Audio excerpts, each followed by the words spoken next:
Davam edirik. Yəqin xatırlayırsınız. 2 gün öncə Binəqədi rayonu Baksol yolu adlanan ərazidə 27 yaşlı Cümşüdlü kanalizasiya kollektoruna düşdü. Onun meyidi bir neçə saat öncə tapılıb. Əməkdaşlarımızın əldə etdiyi məlumata görə onun cəsədini Hövsan qəsəbəsində kanalizasiya kollektorunda polis əməkdaşları tapıb aidiyyəti üzrə təhvil verib. Bu hadisə təhlükəsizlik tədbirləri ilə bağlı bir çox suallar yaratdı. Yol niyə çöküb və kollektorun üstü niyə etibarlı bağlanmayıb? Bu suallara hələlik cavab verən yoxdur. Amma yəqin ki, məsuliyyət kimlərin üzərinə düşürsə, bu suallara cavab verməli olacaq. Əgər veriləcək bir cavab varsa.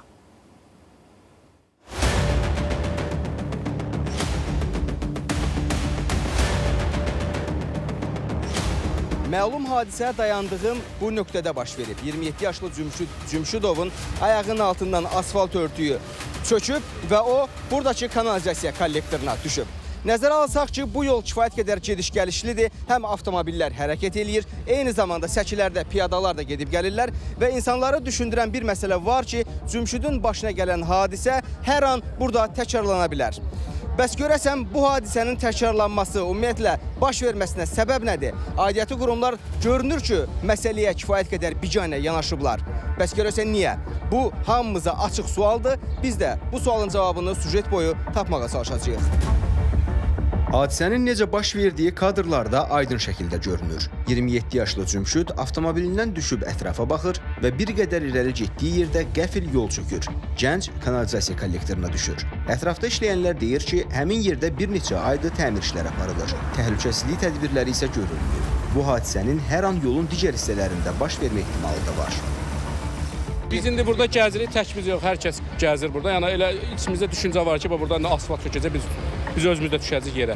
Çünki orada da elə görüntü ki var ki, normal asfaltdır, amma addımını atanda çöküntü nəticəsində içəri düşür. Diqqət olunsaydı, yəni 2 ay müddətinə bura bu vəziyyətdə qalmazdı. Diqqət olunmalıydı. Yəni hansı cavabdeh qurumdursa, o qurumun məsuliyyəti var burada. Bu ayağının altı buradan uçub, bura belə idi. Şit qoyulmuşdu, bax elə bir şit.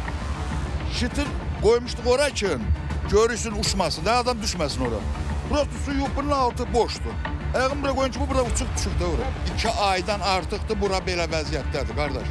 Heç kim baxmır. Harada kanalizasiya gedirsə, ora təhlükəli çıxmayın. Hər dəqiqə valla bata bilərsən.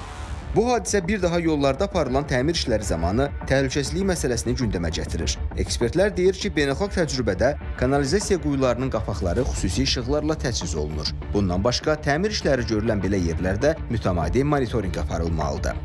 Burada quyularda təkcə quyuların qapaqlarının standartlara cavab verməsi məsələsi deyil, eyni ilə quyunun ətrafında torpaq qatının dayanıqlığı, möhkəmliyi nəzərdən keçirilməlidir. Belə ki, quyuların qapaqları ilə bərabər torpaq qatının, torpaq səthinin möhkəmliyi sayəsində monitorinqlər və yoxlamalar həyata keçirilməlidir. Torpaq qatında hər hansısa bir çat, deformasiya aşkarlanarsa, dərhal həmən əraziyə giriş-çıxış məhdudlaşdırılmalı, təhlükəsizlik nişanları və bariyerlər quraşdırılmalıdır.